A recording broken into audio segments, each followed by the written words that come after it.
Vocês ouvem isso? É o som que eu mais temo. E, ao mesmo tempo, é o único som que me faz companhia de verdade nessas noites intermináveis. Muitos de vocês me perguntam nos comentários se eu não tenho medo. Morar sozinha no fim do mundo, a quilômetros do vizinho mais próximo. Vocês querem saber o que eu faço quando a tempestade vem e o mundo parece acabar em água lá fora. Hoje, a chuva decidiu responder por mim. Olhem lá fora. O mundo acabou. Da porteira para lá, não existe mais nada, só uma cortina cinza e pesada de água e escuridão. O riacho lá embaixo já deve ter subido, a ponte de madeira velha provavelmente já está submersa. Eu estou ilhada. Eu, o cachorro, e as memórias desta casa que estalam junto com a madeira do assoalho. A primeira coisa que eu faço quando o céu fecha desse jeito, aquele cinza chumbo que parece que vai esmagar o telhado de zinco, é fechar todas as janelas. Não é só por causa do vento que traz a umidade para dentro e mofa os móveis. É porque quando chove aqui na roça, o silêncio que vem entre os trovões é pesado. Se você deixar a janela aberta, a escuridão entra. E com ela, vêm os pensamentos que a gente tenta manter trancados no porão da mente durante os dias de sol e de trabalho duro. O Roberto, meu falecido marido, Deus o tenha, ele adorava a chuva. Ele dizia que chuva era dinheiro caindo do céu, regando o pasto, enchendo o açude para o gado. Ele sentava ali, naquela cadeira de balanço de vime na varanda, acendia aquele cigarro de palha que cheirava forte e ficava olhando a água cair como se estivesse assistindo a um espetáculo. Mas eu, desde que ele se foi há 3 anos, a chuva mudou para mim. Ela não é mais dinheiro, ela é uma parede. Uma parede líquida e fria que me separa do resto da humanidade. A rotina muda completamente quando a tempestade chega. O trabalho pesado da terra para. O trator fica guardado no galpão, silencioso como um animal dormindo. As galinhas se recolhem cedo, empoleiradas, buscando calor. E sobra eu. E a casa. A primeira tarefa é garantir a segurança. Eu sempre verifico a tranca da porta principal 2 vezes. Depois, dou uma olhada na espingarda pendurada acima da lareira. Não tem bandido que se atreva a subir a serra com esse tempo, o barro da estrada vira sabão, carro nenhum passa. Mas aqui no mato, a gente aprende que o perigo nem sempre vem de carro ou de moto. Às vezes é uma onça que desce a serra, buscando abrigo da chuva. Às vezes é a imaginação da gente pregando peças, transformando sombras em vultos. Eu mantenho a arma carregada. Cartucho 12. O Roberto me ensinou a atirar no primeiro mês de casada. Ele dizia que mulher dele não dependia de homem para se defender. Mal sabia ele que um dia eu teria que defender tudo isso aqui sozinha, contra o silêncio e o esquecimento. Depois de trancar tudo, eu acendo o fogão a lenha. Mesmo que não esteja frio, o fogo é vida. O estalar da lenha queimando compete com o barulho da chuva no telhado. É como se eu estivesse criando meu próprio sol aqui dentro, uma pequena resistência contra a noite fria. E então, eu vou para o meu refúgio, o meu quarto de costura. Eu tenho uma pilha de roupas para remendar que nunca diminui. Camisas velhas que uso na lida, sacos de ração que preciso costurar para reaproveitar. É engraçado como as coisas mudam. Quando o Roberto era vivo, eu costurava com raiva. Eu pensava que podia estar lendo, podia estar passeando na cidade, visitando uma amiga, mas estava ali, presa, remendando a calça daquele homem teimoso. Hoje eu costuro para não pensar. A agulha entra, a agulha sai, ponto por ponto. Enquanto minhas mãos trabalham no automático, minha cabeça tenta não vagar. Mas a chuva insiste em trazer lembranças, insiste em desenterrar coisas que deveriam ficar quietas. Vocês acreditam em pressentimento? Hoje cedo, antes da tempestade estourar de vez, o gado estava agitado no pasto. O Barão, meu cachorro, aquele fila brasileiro enorme que é meu único guardião, ele não parava de latir para a orla da mata, lá onde as árvores ficam mais densas. O pelo das costas dele estava todo arrepiado, um sinal que eu aprendi a respeitar. Eu fui lá ver, claro, levei o facão.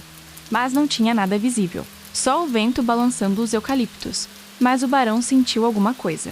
E agora, com ele deitado ali na varanda dos fundos, quieto até demais, eu fico me perguntando, o que ele viu que eu não vi? A luz acabou. Eu sabia que isso ia acontecer.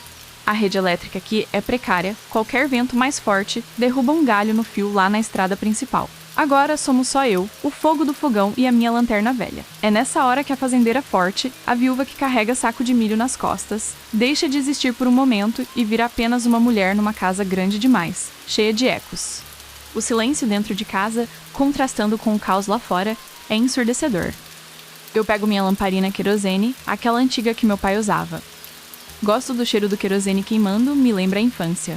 Tenho que ir à cozinha preparar algo. O jantar hoje vai ser simples. Sopa. Tudo que tem na geladeira, joga na panela com um pouco de tempero da horta. Enquanto descasco as batatas à luz fraca da lamparina, eu converso. Converso com as panelas, converso com a parede, converso com a foto do Roberto na estante, aquela em que ele está segurando um peixe enorme e sorrindo. Eu digo para a foto: viu só, velho teimoso, a luz acabou de novo. Se você tivesse comprado aquele gerador que eu pedi em 2018, eu não estaria aqui no escuro tropeçando nos móveis. Eu rio sozinha do meu próprio comentário, mas o riso morre rápido na garganta, porque ninguém ri de volta. O silêncio devolve apenas o som da chuva batendo na janela da cozinha. De repente, eu ouvi um barulho. Um baque seco. Pareceu vir do quintal. Pareceu a porta do galpão de ferramentas batendo. Eu parei com a faca na mão, o coração acelerou na hora. Eu tenho certeza que tranquei aquele galpão. Tenho certeza absoluta. Eu passei o cadeado antes da chuva começar. Eu verifiquei. Será que foi o vento? O vento aqui encana de um jeito que arranca a telha. Pode ter forçado a porta. O estranho é que o barão não latiu. Por que o barão não latiu? Ele late até para mosquito que passa perto do prato dele. Se a porta bateu com essa força, ele devia ter feito um escândalo, devia estar arranhando a porta querendo sair. O silêncio dele me preocupa mais do que o barulho da porta. Eu preciso ir lá ver. Não posso deixar o galpão aberto. As ferramentas caras estão lá. A motosserra, a roçadeira, o gerador pequeno que não funciona direito. Se entrar água, enferruja tudo e eu não tenho dinheiro para repor. E se não foi o vento? Bom, eu preciso saber. Vocês devem estar pensando: não vai, Helena. Fica dentro de casa, tranca a porta. Mas a vida na roça não permite covardia. Se eu não for checar, quem vai? O fantasma do Roberto. Eu respiro fundo, o ar frio e úmido da noite entra nos meus pulmões. Visto minha capa de chuva amarela, aquela grossa de borracha. Pego a lanterna mais forte. Pego o facão que fica atrás da porta da cozinha, por precaução. Minha mão treme um pouco ao segurar o cabo de madeira gasta do facão, mas eu firmo o pulso. Vou abrir a porta. Assim que eu abro a porta da cozinha, o som da tempestade me atinge como um soco. O vento joga a chuva na minha cara, gelada. Eu grito pelo cachorro: Barão, cadê você? A luz da minha lanterna corta a escuridão, iluminando as gotas de chuva que caem na diagonal. A casinha dele está vazia. A corrente está no chão, jogada. Ele se soltou. O barão nunca foge da chuva, ele tem pavor de trovão. Ele sempre se esconde debaixo do estrado da varanda. Eu começo a caminhar com dificuldade na lama. O barro chupa minha bota de borracha, tentando me segurar. A luz da lanterna ilumina o galpão de ferramentas a uns 20 metros de distância. A porta está entreaberta, batendo violentamente contra o batente com o vento. Bam, bam, bam, bam. Está aberta. Eu sabia. Maldito cadeado velho. Deve ter quebrado com a ferrugem, ou eu não fechei direito na pressa. Vou ter que fechar isso agora, ou o telhado vai voar com a pressão do vento lá dentro. Eu chego perto do galpão e entro. O som da chuva muda imediatamente, fica abafado pelo telhado, mas o som do vento assobiando nas frestas das tábuas é assustador. Parece um lamento. O lugar é cheio de sombras. Tratores antigos, foices penduradas na parede que parecem garras, sacos de adubo empilhados que formam vultos estranhos. A luz da minha lanterna varre o local. Eu sussurro para mim mesma para manter a calma. É só o vento, Helena. É só uma tempestade. Vou pegar uma corda para amarrar essa porta pelo lado de dentro. Quando passo a luz pela bancada de trabalho do Roberto, vejo as ferramentas espalhadas. Mas algo no chão chama a minha atenção. Eu foco a luz ali. O chão do galpão é de terra batida, mas é coberto, sempre fica seco. No entanto, há marcas. Lama. Pegadas de lama fresca. Entrando. E não são patas de cachorro. São botas. Botas grandes, com solado pesado. Eu sinto um arrepio subir pela minha nuca. Eu não estive aqui depois que a chuva começou.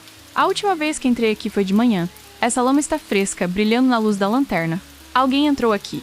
Alguém esteve aqui agora há pouco. De repente, ouço um som vindo do fundo do galpão, atrás de uma pilha de feno velho e lonas. Um arrastar. Minha garganta seca. Eu ergo o facão e aponto a lanterna. Pergunto quem tá aí, aviso que estou armada. O silêncio é tenso, apenas o vento lá fora respondendo. Então eu ouço um gemido baixo. Não é um gemido de ataque, é de medo. Eu caminho devagar, contornando a pilha de feno.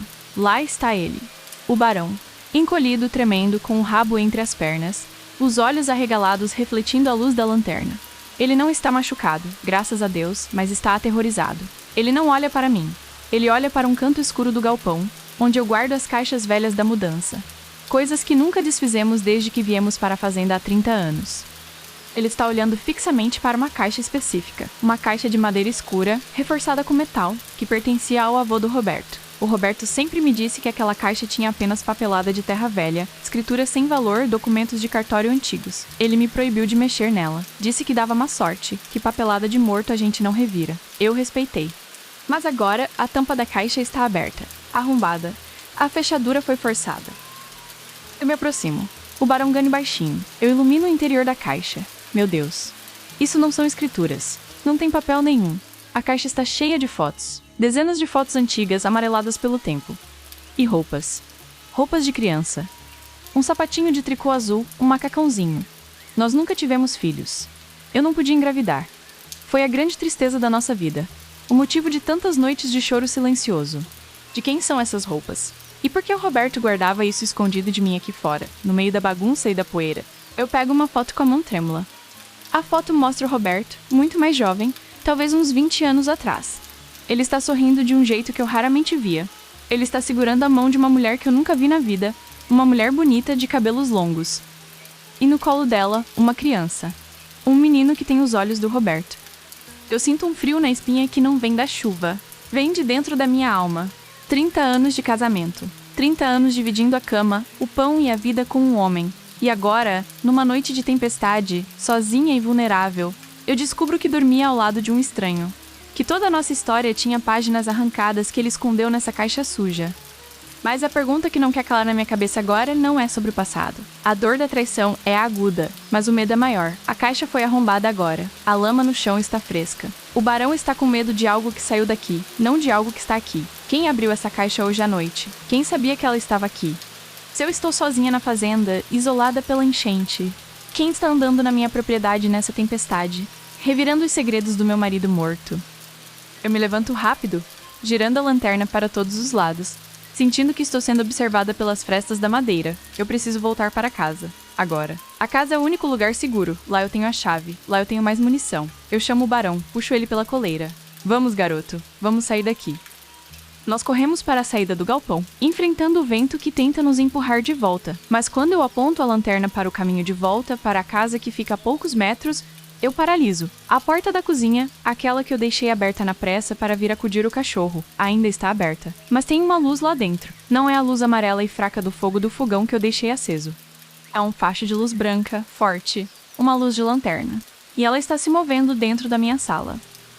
Tem alguém dentro da minha casa. Alguém aproveitou que eu saí para vir ao galpão e entrou na minha casa. Minha espingarda está lá dentro. Minha munição está lá dentro.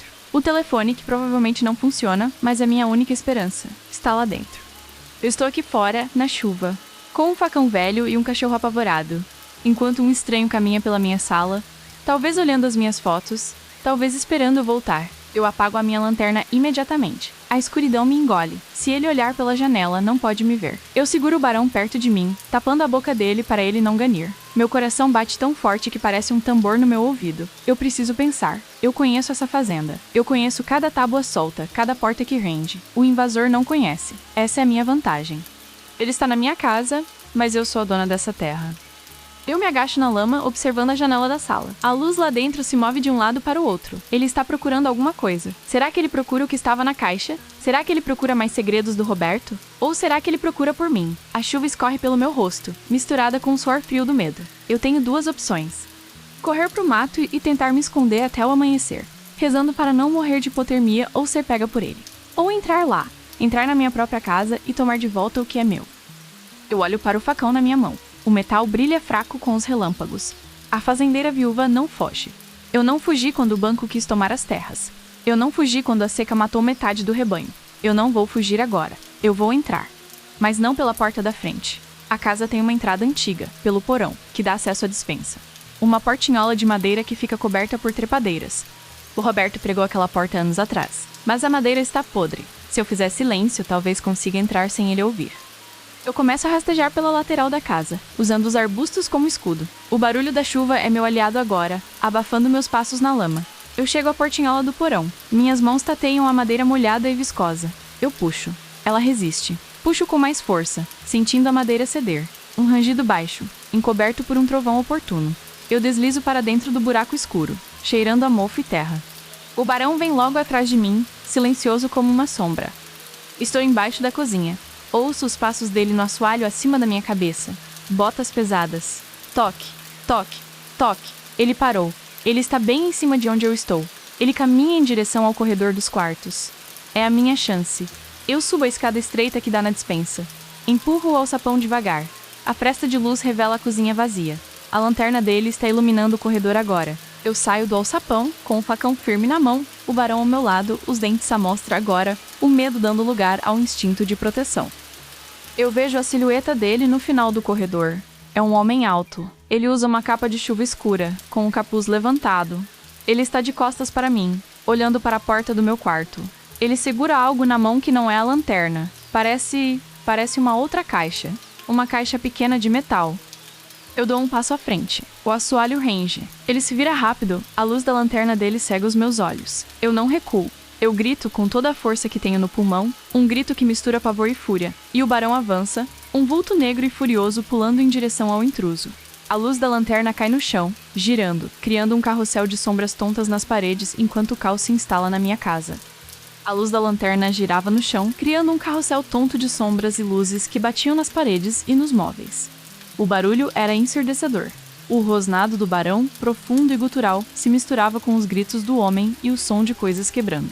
Uma cadeira foi derrubada, um vaso se estilhaçou. Eu não parei para pensar. O medo tinha evaporado, dando lugar a um instinto frio de sobrevivência que eu nem sabia que tinha. Eu avancei com o facão erguido, gritando para o barão segurar, mas não matar.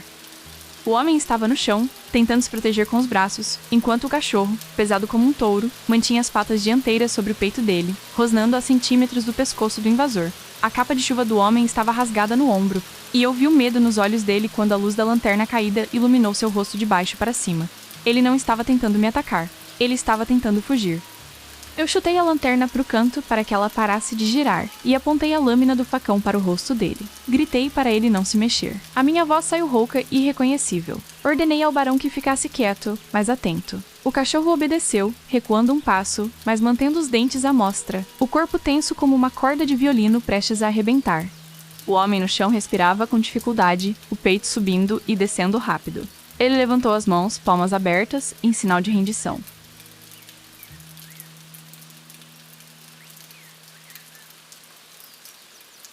Ele não parecia um bandido comum. Não tinha aquela maldade no olhar que a gente vê nos noticiários. Ele parecia desesperado.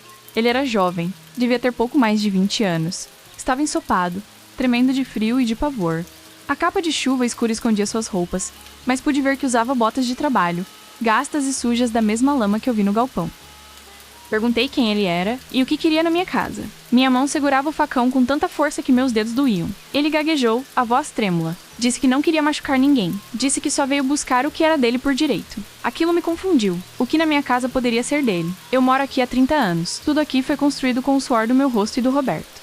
Mandei ele se sentar devagar, com as mãos onde eu pudesse ver. Enquanto ele se ajeitava, encostando as costas na parede do corredor, eu recuei até a lareira sem tirar os olhos dele e peguei minha espingarda. O peso da arma na mão me deu um pouco mais de segurança. Coloquei o facão na mesa de centro e apontei o cano duplo para ele. Agora, a conversa era outra. Foi quando eu olhei para o chão, perto de onde ele tinha caído. A caixa de metal. A caixa pequena que ele segurava quando eu o vi no corredor. Ela tinha caído durante a luta e se aberto. Não havia dinheiro, nem joias. Havia cartas. Maços de cartas amarrados com barbante. E uma medalhinha de prata, daquelas de santo, velha e escurecida.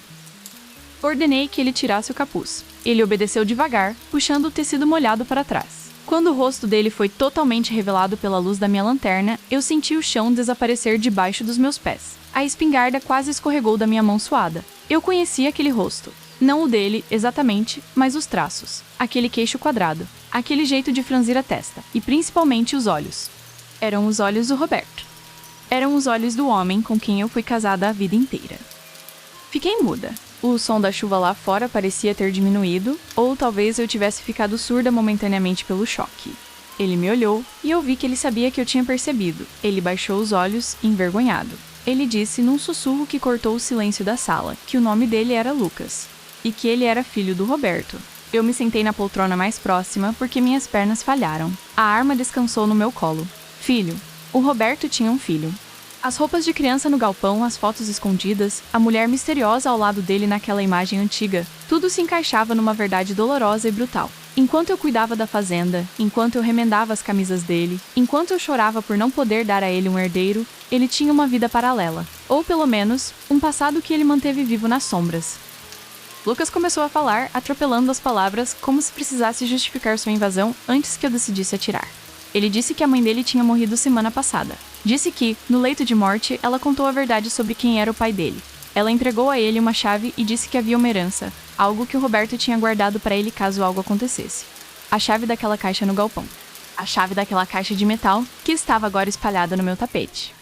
Ele disse que tentou vir de dia, bater na porta, falar comigo como gente civilizada. Mas quando chegou na porteira, viu a casa, viu o tamanho da propriedade, viu a viúva de quem a mãe falava com tanto ressentimento, ele teve medo. Medo de ser rejeitado, medo de ser enxotado como um cachorro sarnento. Então, ele decidiu esperar a noite. A tempestade foi um acaso, uma cobertura que ele achou perfeita para entrar. Pegar as cartas que o pai escrevia para ele e sumir sem nunca olhar na minha cara. Eu ouvia tudo aquilo e sentia uma mistura de ódio e pena.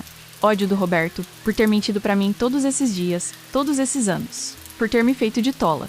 E pena desse rapaz, que estava ali, molhado, sujo, invadindo a casa de uma estranha para roubar migalhas de afeto de um pai que nunca foi presente. Perguntei a ele por que agora. Porque, depois de 3 anos da morte do Roberto, ele apareceu, ele apontou para as cartas no chão. Disse que o Roberto parou de mandar dinheiro e cartas um pouco antes de morrer. Eles não sabiam que ele tinha falecido, achavam que ele tinha apenas abandonado os dois de vez. Só quando a mãe adoeceu e tentou contato é que descobriram sobre o infarto, sobre o enterro. Eu me levantei, as pernas ainda bambas, e fui até as cartas espalhadas. Peguei um maço. A letra era inconfundível. A letra garranchosa do Roberto. As datas nas cartas, meu Deus. Havia cartas datadas de meses depois do nosso casamento. Havia cartas de 5 anos atrás. Ele manteve contato a vida toda. Ele sustentou essa outra família com o dinheiro da nossa fazenda, com o dinheiro do nosso suor. Enquanto eu economizava no supermercado, enquanto eu deixava de comprar roupas novas para mim, ele mandava dinheiro para eles.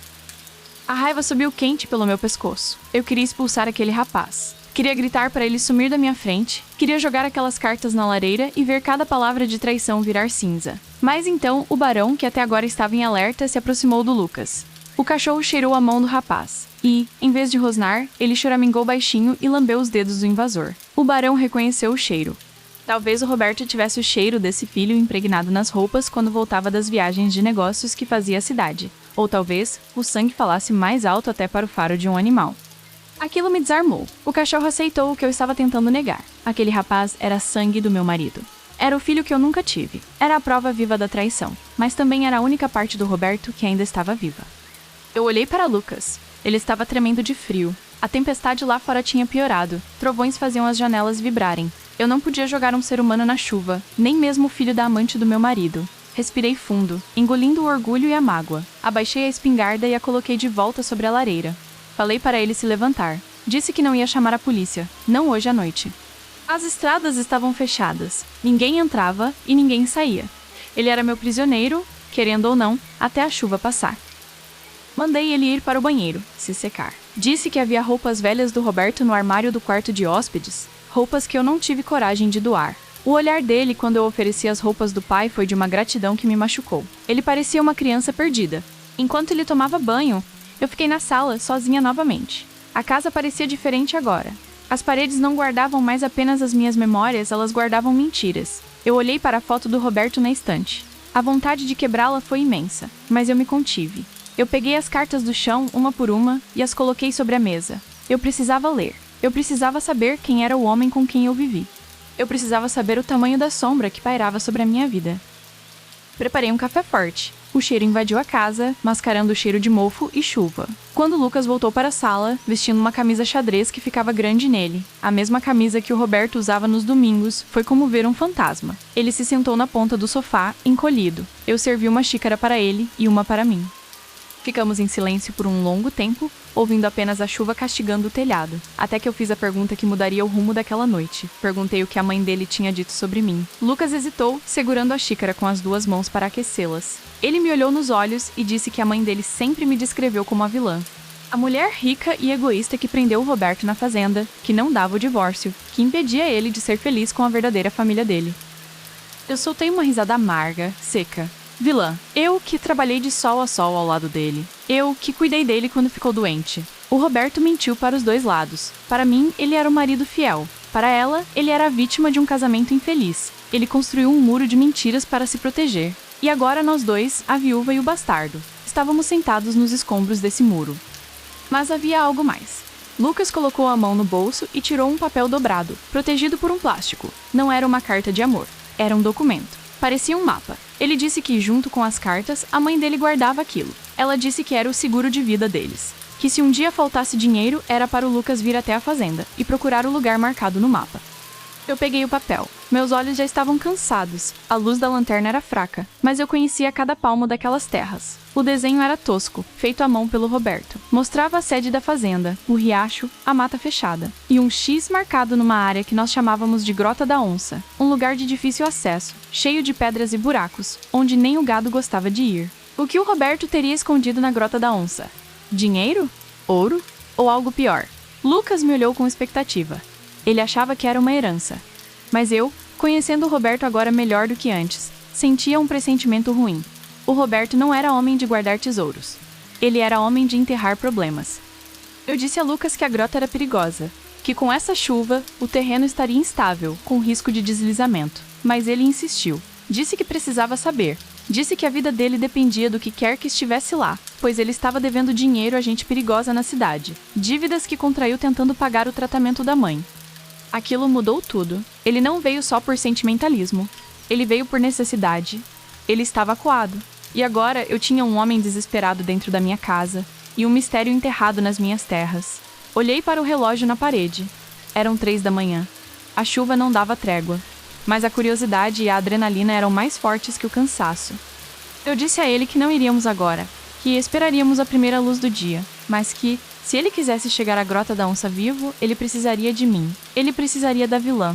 E eu precisava saber o que o Roberto tinha feito. Foi nesse momento, enquanto selávamos esse acordo silencioso entre inimigos, que a luz da varanda piscou lá fora. Não a luz elétrica, que ainda estava cortada. Uma luz de farol. Um carro estava subindo a estrada de terra, derrapando na lama, forçando o motor. Quem, em sã consciência, viria à minha fazenda numa noite dessas? Lucas ficou pálido. Ele se levantou num pulo e foi até a janela, espiando pela fresta da cortina. Ele sussurrou, com a voz carregada de pânico: "Eles me seguiram. Eles acharam o meu carro na estrada." Eu apaguei a lanterna imediatamente. A escuridão voltou a ser nossa única proteção. Eu peguei a espingarda novamente. A noite estava longe de acabar.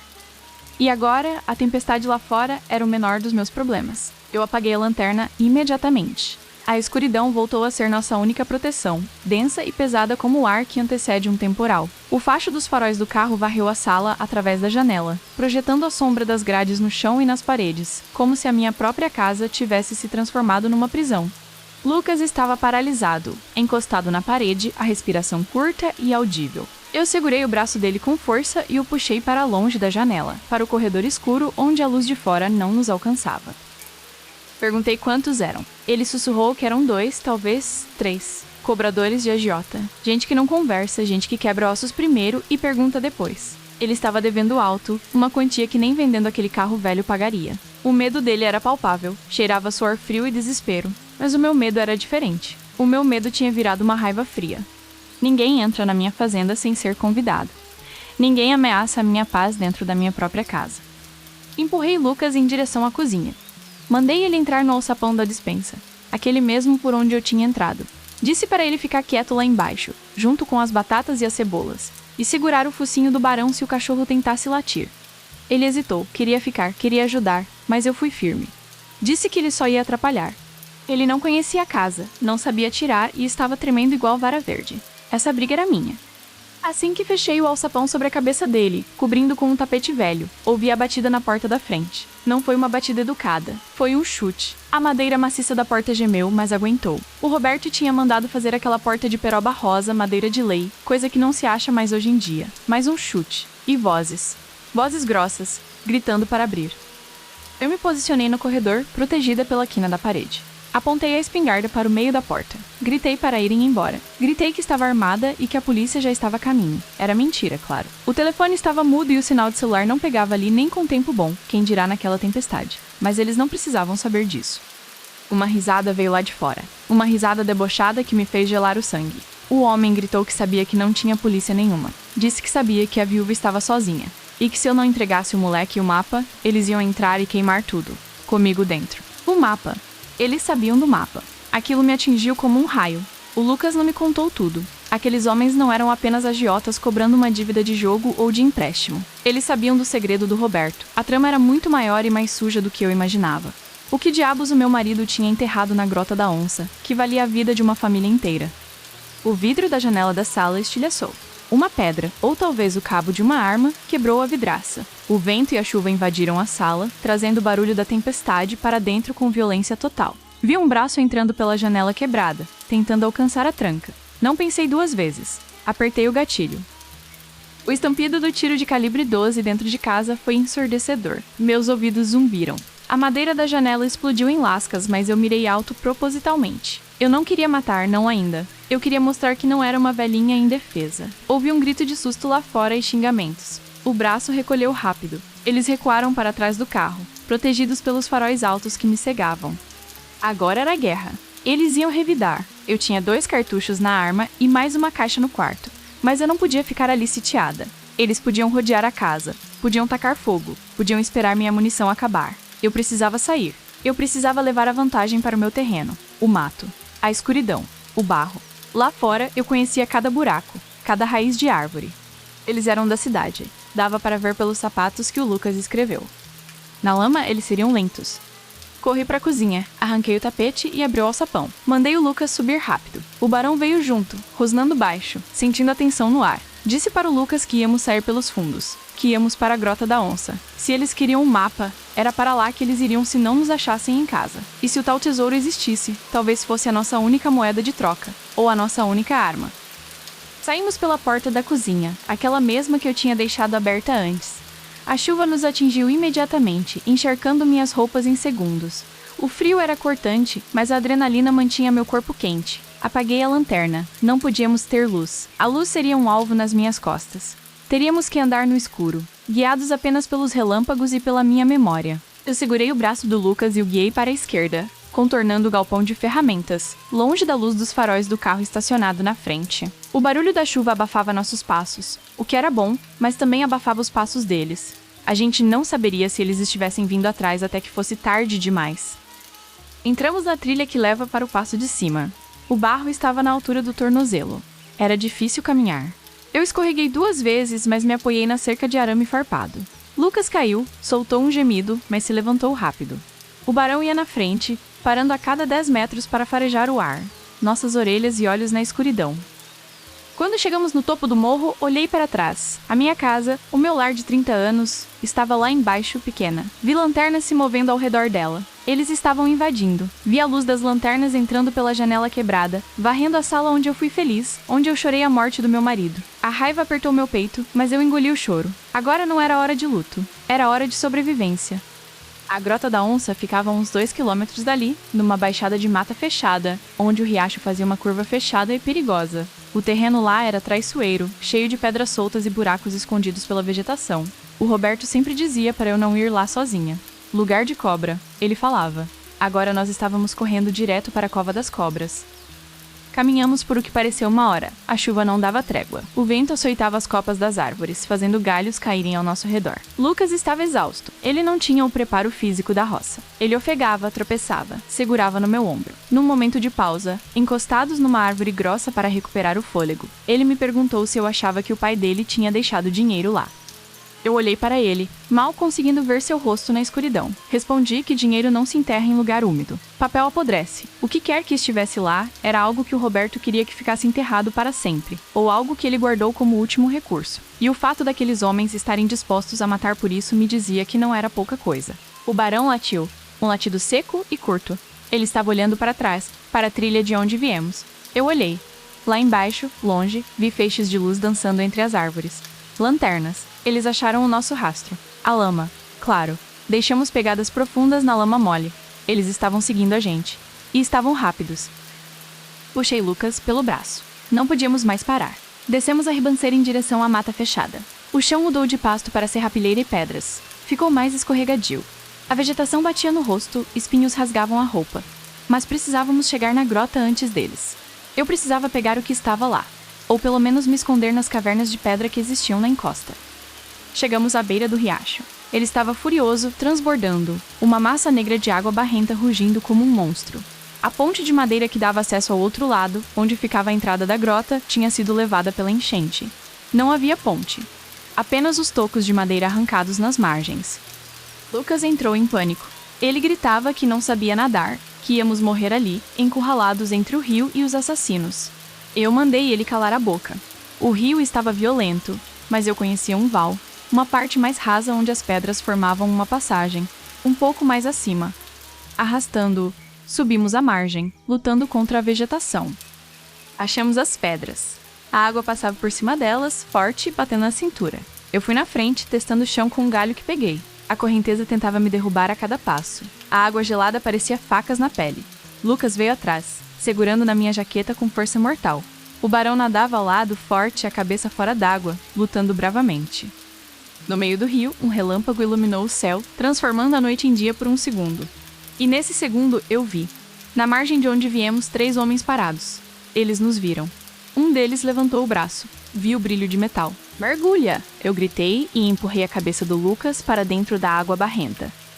Um tiro atingiu a água a meio metro de nós. O som foi abafado pelo rugido do rio e pelo trovão que veio em seguida. Nós nos soltamos das pedras e deixamos a correnteza nos levar por alguns metros, até sermos jogados contra a margem oposta, ralando os joelhos nas pedras e engolindo água suja.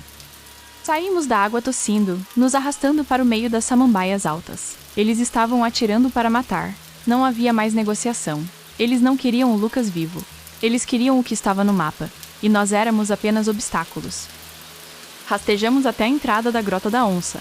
Era uma fenda na rocha, escondida atrás de uma cortina de cipós e raízes velhas. O lugar fedia a umidade e terra. Acendi a lanterna por um segundo, tapando o foco com a mão para deixar sair apenas um fio de luz. A caverna era rasa, mas no fundo, onde a parede de pedra encontrava o chão de terra, havia algo artificial. Uma porta. Uma porta de metal enferrujado, chumbada diretamente na rocha viva. Parecia a porta de um cofre antigo ou de um bunker. Havia uma fechadura grande, robusta. Lucas tateou o pescoço e tirou uma corrente com uma chave pendurada. A chave que a mãe dele deu. A chave da herança. Ele olhou para mim, tremendo de frio e pavor. Eu fiz sinal para ele abrir. Ele inseriu a chave. O mecanismo rangeu, protestando contra a ferrugem de anos, mas girou. Com um estalo metálico que ecoou na caverna, a tranca cedeu. Empurramos a porta pesada. O cheiro que saiu lá de dentro não era de ouro. Era cheiro de produto químico. Cheiro de laboratório velho. Apontei o fio de luz da lanterna para dentro. Não havia baús de dinheiro. Havia prateleiras de metal. E sobre elas, fileiras e fileiras de sacos brancos empilhados como tijolos. E no centro, uma mesa com balanças de precisão, prensas e cadernos de anotações. Eu senti o mundo girar. O Roberto não era apenas um fazendeiro que tinha uma amante. Aquilo não era um esconderijo de dinheiro. Aquilo era uma refinaria. O meu marido, o homem que dormia ao meu lado, o homem respeitado na comunidade, usava as terras da nossa fazenda, a terra que eu amava, para processar e esconder drogas. Lucas entrou, boquiaberto. Ele pegou um dos pacotes. Estava rasgado num canto. Pó branco caiu no chão. Meu Deus, ele sussurrou. Isso vale milhões. É por isso que eles estão atrás de mim. É por isso que mataram minha mãe. O entendimento caiu sobre nós como uma pedra. A mãe dele não morreu de doença. Eles a mataram para pegar a chave. E agora eles estavam atravessando o rio para nos matar e tomar o controle daquele estoque. Nós não tínhamos achado uma salvação. Tínhamos entrado no centro do inferno. E então ouvimos vozes logo ali fora, na entrada da caverna. Eles tinham atravessado. Estavam na porta. Não havia outra saída. Estávamos encurralados dentro do segredo sujo do Roberto, com toneladas de drogas e apenas 2 cartuchos na minha espingarda. Eu olhei para as prateleiras cheias de produtos químicos inflamáveis e para minha lanterna. Uma ideia insana, desesperada, começou a se formar na minha mente. Se eu fosse morrer hoje, eu levaria o legado maldito do Roberto comigo. O cheiro de éter e acetona era tão forte que ardia nos olhos. Eu olhei para aquelas prateleiras, para aquela montanha de pó branco que destruiu a vida de tanta gente e que agora ameaçava acabar com a minha. Eu sabia o que eram aqueles galões empilhados no canto. O Roberto sempre reclamava do cheiro de solvente para limpar peças quando voltava da fazenda. Mentira. Tudo mentira. Eram produtos químicos altamente inflamáveis. Aquele buraco não era apenas um esconderijo. Era uma bomba-relógio esperando uma faísca. Lucas estava paralisado, olhando para a fortuna maldita diante dele. Eu o agarrei pelo colarinho da camisa molhada e o sacudi. Gritei sussurrando, perto do rosto dele, que nós não tínhamos saída. Que aqueles homens iam entrar, nos matar e levar tudo. A única chance que tínhamos era garantir que eles não levassem nada. E rezar para sobreviver ao caos. Mandei ele virar a mesa pesada de metal que ficava no centro do laboratório para usarmos como escudo. Ele obedeceu, movido pelo pânico, empurrando o móvel com um ruído de ferro arrastando na pedra que fez meu coração parar. Eles ouviram. As vozes na entrada da caverna silenciaram. Eles sabiam que estávamos lá dentro. Eu corri até os galões de solvente. Com a coronha da espingarda, bati na torneira de plástico de um tambor de acetona. O líquido transparente jorrou no chão, espalhando-se rápido pela terra batida, correndo em direção à porta de entrada como um rio venenoso. O cheiro ficou insuportável. Minha cabeça começou a girar. Dona Helena, Lucas gritou, escondido atrás da mesa virada, segurando o barão pela coleira. Eles estão entrando. Eu recuei para trás da mesa. Apontei a espingarda não para a porta, mas para a poça de líquido químico que se formava no meio do caminho. Minhas mãos tremiam, mas meu dedo estava firme no gatilho. Eu tinha um cartucho no cano. O último. Eu tinha gastado um no rio. Se eu errasse, seria o fim.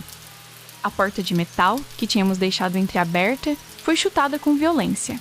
Ela bateu na parede de pedra com um estrondo. 3 silhuetas surgiram na fumaça da chuva e da escuridão, iluminadas pelas lanternas táticas presas em suas armas. Eram armas de guerra, fuzis, contra a minha velha cartucheira de caçar tatu.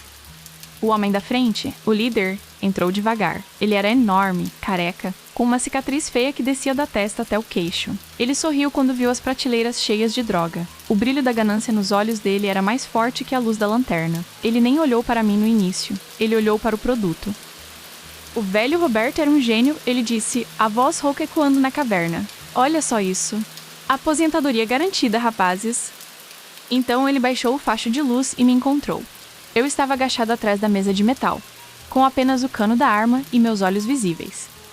Acabou, vovó? Ele zombou, dando um passo à frente e pisando na poça de acetona sem perceber o que era. Entrega a chave do cofre interno se tiver, e talvez eu deixe você morrer rápido. O bastardo aí, ele apontou a arma para Lucas, esse aí vai sangrar devagar pela mãe dele. O ódio que eu senti naquele momento foi maior que qualquer medo. Aquele homem estava pisando na minha terra, insultando a minha vida, ameaçando um garoto que não tinha culpa dos pecados do pai. Eu pensei no Roberto. Pensei em todas as noites que ele me deixou sozinha para vir trabalhar aqui. Eu não estava apenas defendendo a minha vida. Eu estava limpando o nome da minha fazenda. Eu estava exorcizando os fantasmas. O Roberto morreu. Eu disse, minha voz saindo firme, surpreendendo até a mim mesma. E o legado dele morre hoje. O homem franziu a testa, confuso. Ele sentiu o cheiro. Ele olhou para baixo, para as botas molhadas pelo líquido químico. Os olhos dele se arregalaram. Sua louca, ele começou a dizer, levantando o fuzil. Eu não esperei. Puxei o gatilho. O tiro não acertou nele. Acertou o chão, nas pedras, bem na poça de acetona e éter. As faíscas do chumbo batendo na rocha foram suficientes. O mundo ficou branco. E quente. Não foi uma explosão de cinema. Foi um sopro do inferno. O ar foi sugado da caverna num instante, e uma parede de fogo laranja e azul subiu com um rugido ensurdecedor, engolindo a entrada, os homens e as primeiras prateleiras de droga. A força do deslocamento de ar nos jogou para trás, contra a parede de fundo da caverna. O calor era insuportável, queimava os cílios, secava a garganta. Eu vi os homens serem arremessados para fora como bonecos de pano, envoltos em chamas. Os gritos deles foram abafados pelo rugido do fogo que devorava os químicos. O teto da caverna, instável, começou a tremer. Pedras começaram a cair. Vamos! Eu gritei, mas não ouvi minha própria voz. Meus ouvidos zumbiam. Eu agarrei Lucas, que estava tossindo, atordoado pela concussão. O barão ganhia, arranhando a parede. O fogo estava bloqueando a saída. Era uma muralha de chamas, mas não tínhamos escolha. Se ficássemos ali, morreríamos asfixiados pela fumaça tóxica ou esmagados pelo teto que desabava. Cubra a cabeça. Fiz sinal. Nós nos enrolamos na lona velha que cobria a mesa de laboratório. Era uma lona grossa, encerada. Joguei-a sobre nós três como um casco de tartaruga. Respirei fundo o pouco ar que restava perto do chão e corremos. Corremos direto para o fogo. Senti o calor atravessar a lona, senti o cheiro de cabelo chamuscado. Foram 3 segundos de terror absoluto, onde eu não via nada além de laranja e sentia a pele arder. Tropeçamos em algo macio no chão, provavelmente um dos corpos, e caímos para fora, rolando na lama e na chuva. A chuva. Bendita chuva. Nunca amei tanto a água fria e a lama. A tempestade nos recebeu de volta, apagando as brasas na lona e resfriando nossa pele. Nós rolamos para longe da entrada da caverna, tossindo fumaça preta, os pulmões queimando. Atrás de nós, a caverna era uma fornalha. O estoque de drogas do Roberto, as anotações, as balanças, Tudo estava sendo consumido. O fogo era tão intenso que vencia a chuva, lançando uma coluna de fumaça negra para o céu noturno. Eu me arrastei até uma árvore e me encostei nela, tentando recuperar o fôlego. Lucas estava deitado na lama, chorando e rindo ao mesmo tempo, um riso histérico de quem enganou a morte. O barão sacudiu o pelo, chamuscado em alguns lugares, mas vivo. Olhei para a entrada da caverna. 2 corpos estavam caídos, imóveis, ainda queimando. Mas o terceiro, o líder, ele não estava lá. Um calafrio percorreu minha espinha.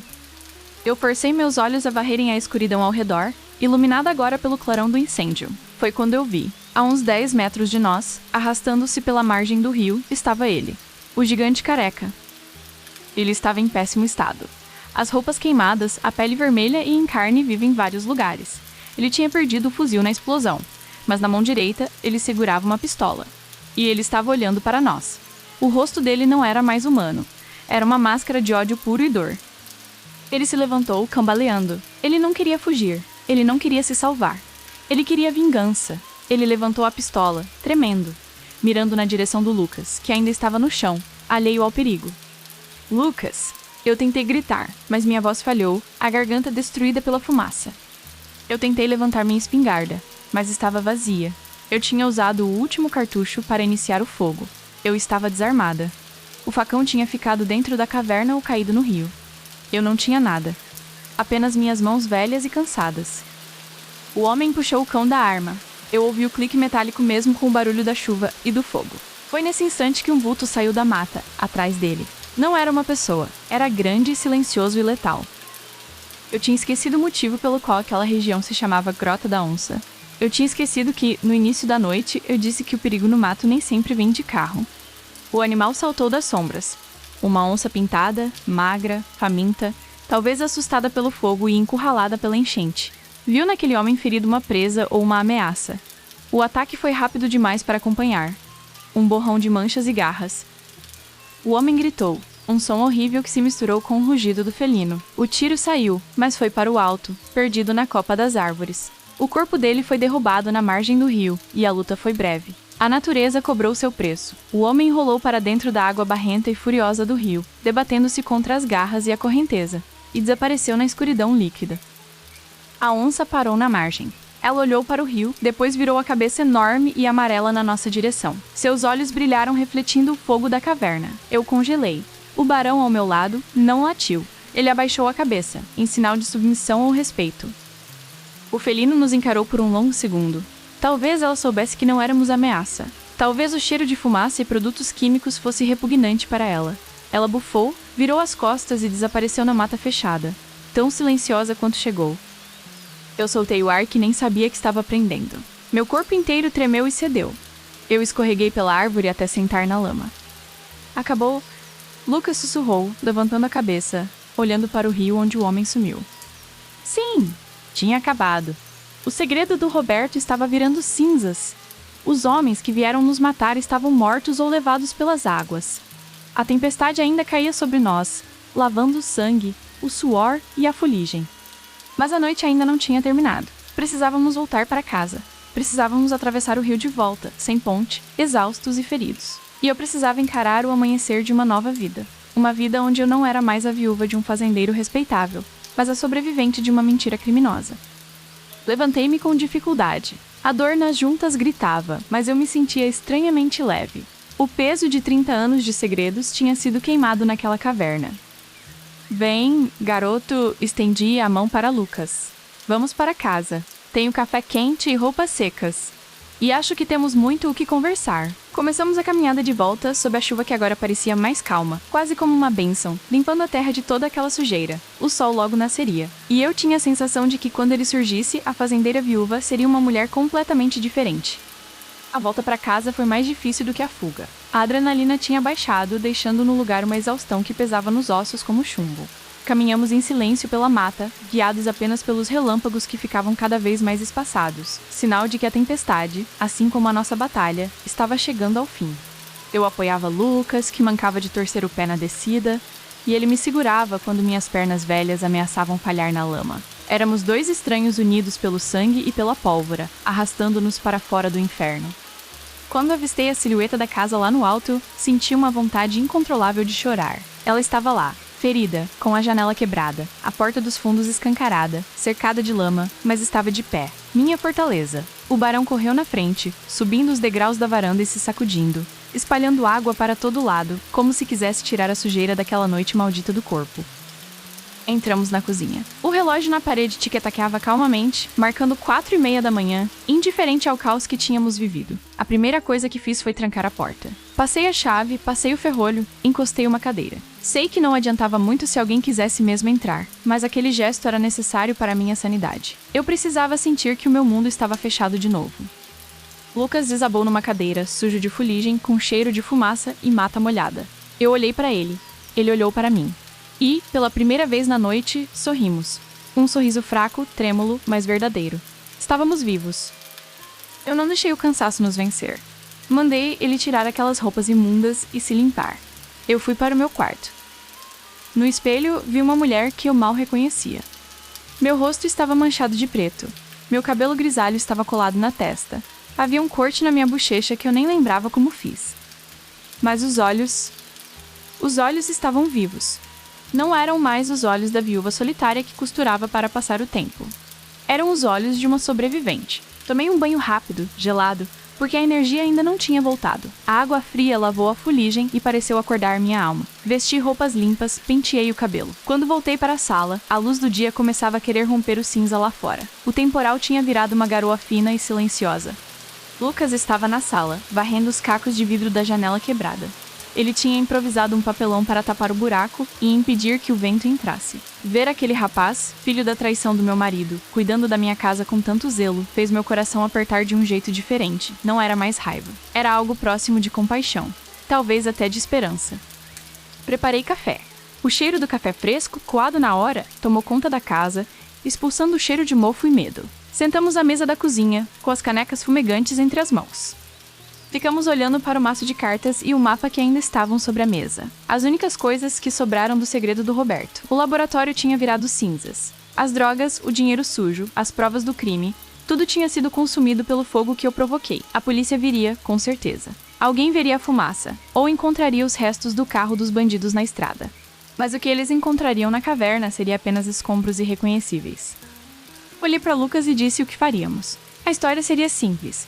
Fomos vítimas de uma tentativa de assalto. Eles invadiram, nós fugimos para o mato. Ouvimos uma explosão na caverna. Talvez eles tenham tentado se esconder lá e acenderam fogo onde não deviam. O Roberto estava morto, não podia se defender, mas também não podia ser preso.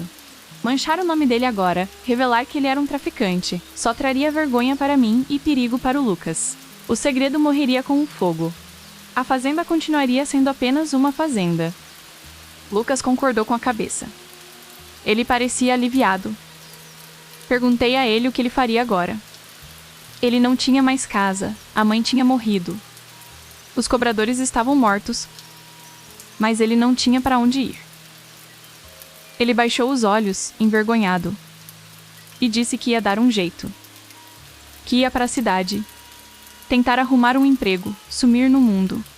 Eu tomei um gole do café, sentindo o líquido quente descer pela garganta. Olhei pela janela. A chuva tinha parado completamente. O sol estava nascendo, um disco laranja pálido tentando furar as nuvens pesadas. O pasto brilhava, verde e vivo. A terra tinha bebido a água e o sangue, e continuava lá, fértil. Disse a ele que a cerca do pasto de baixo precisava de conserto, que o telhado do galpão ia precisar ser pregado de novo depois dessa ventania, e que eu estava velha demais para fazer tudo isso sozinha. Disse que, se ele quisesse, havia um quarto vago na casa. Não como hóspede, mas como peão. Ele teria que trabalhar, teria que suar, teria que merecer o pão que o pai dele negou em vida, mas que deixou em forma de terra. Lucas levantou a cabeça devagar. Os olhos dele se encheram de lágrimas. Ele não disse obrigado. Ele apenas assentiu, com uma firmeza no queixo que era idêntica à do Roberto quando fechava um negócio. Ali naquela cozinha nós selamos um pacto. O passado estava enterrado nas cinzas da Grota da Onça. O futuro era o que a gente plantasse a partir de hoje. Levantei-me e fui até a porta da varanda. Abri. O ar da manhã entrou, frio e purificado. O cheiro de terra molhada era a melhor coisa do mundo. O barão veio para o meu lado, encostando a cabeça na minha perna. Eu fiz carinho nele. Lá longe, na estrada de terra, vi as luzes de uma viatura da Polícia Rural se aproximando, devagar, lutando contra o barro. Eles estavam chegando. O dia ia ser longo. Haveria perguntas, depoimentos, perícia. Mas eu não estava preocupada. A pior parte, a parte da escuridão, já tinha passado. Vocês me perguntaram no começo desse vídeo: Helena, o que você faz sozinha quando a chuva cai lá fora? A resposta mudou. Antes, eu me escondia. Eu remendava roupas velhas e me afogava em memórias de um homem que eu achava que conhecia. Eu deixava a solidão me consumir junto com o barulho dos trovões. Mas hoje eu sobrevivi.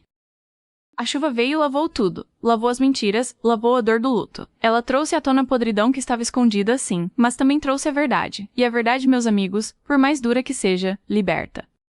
Agora, quando a chuva cai lá fora, eu não tenho mais medo do silêncio, porque a casa não tá mais vazia. Tenho um trabalho a fazer, tenho uma terra para cuidar. E tenho uma nova história para escrever, uma onde eu não sou a viúva coitada, mas a dona do meu destino.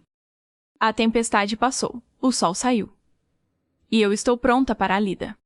Se você gostou dessa história, se você sentiu o frio da chuva e o calor do fogo junto comigo, não esqueça de deixar o seu like e se inscrever no canal.